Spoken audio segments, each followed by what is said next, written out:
Hi, friend David here from Learn Stage Lighting. I hope you're having a great day.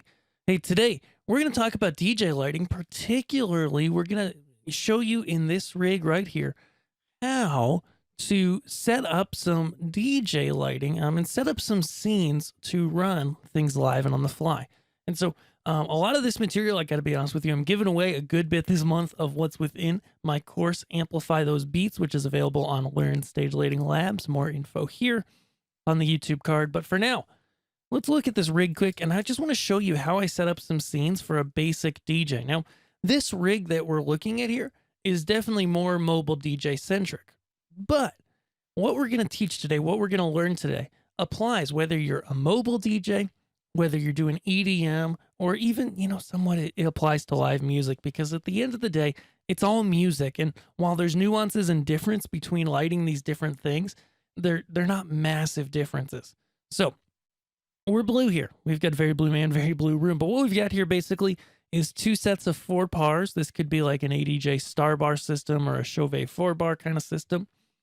Then we've got along the wall here some wireless battery powered LED bars with wireless DMX.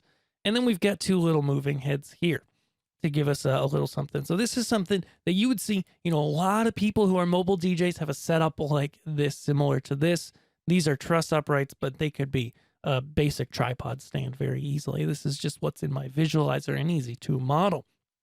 And so setting up the scenes is going to look a little bit different in every console you use, but that doesn't mean there's not a lot that can go with them. And this example, for example, I'm showing actually my scenes in DMXs, and I have a couple fader based controls, one for the tempo and one for the fade time. And that allows me to really be dynamic with things. So, I just want to kind of run through, okay, if you're starting from scratch and you just want to have for you to be able to press some buttons and run some lighting for DJs, whether that's an EDM type act or a DJ like a party or a prom kind of thing, a mobile DJ type thing, how would you set those scenes up? And so here's what I would do. If you can, get a fader control for your fade speed so that you can go through all these different colors. Like here, I've got red, blue, yellow, green. I'll put on a little fade, amber, magenta, cyan, white. Okay. And so some of those you can see I had a fade speed to them, some of them I didn't. And that's my first scenes is I want to do color, because when we work in lighting, color is definitely by far the most powerful attribute of light that we have. Okay, guys. So it's real simple to change color, really can change the mood of the room very quickly. We could even change much slower and we get a much subtler tweak. Of course, with moving lights as we see here that don't have color mixing, it could be a little awkward. Once I do color, guys, that's the most basic thing. I do things with my gobos. So I've got these couple moving heads. You can see I'm switching some gobos there and then having the gobo back open. Also with the moving heads, I've got different positions. So I could position these moving heads on the dance floor. I could position them on the ceiling. I could position them on the ceiling in the room as opposed to over the dance floor. A grand entrance. This is great if you're a mobile DJ, whether it's a prom and you've got the prom court coming in, whether it's a wedding, of course, you've got the bridal party coming in. There's a lot of times where you want to point to the main doors. Having a couple moving lights makes that easy. And then after that, we have effects, guys. And it really doesn't have to be a ton more complicated than that. And so I've got a number of different effects here. These are actually a sound active type mode, and my microphone's hooked up to it. And so you can see as I talk that the microphone activates these different modes. And then we've got some different chases too that work with the sound active mode. And this is just, hey, when you really want to get some movement, you add in these chases and then you're rolling. But even with these simple scenes, I mean, this is quick, this is simple, this is easy. You can really see how I can change the mood of the room super, super quickly.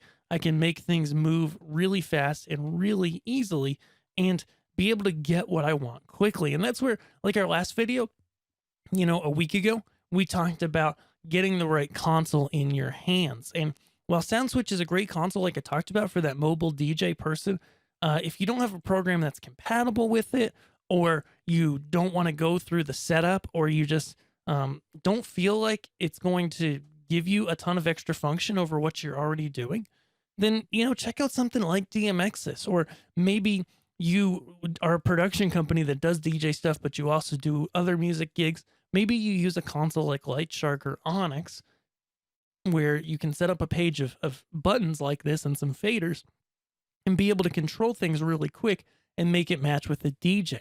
The point here and the point of today's video is just to show you that it doesn't have to be complicated.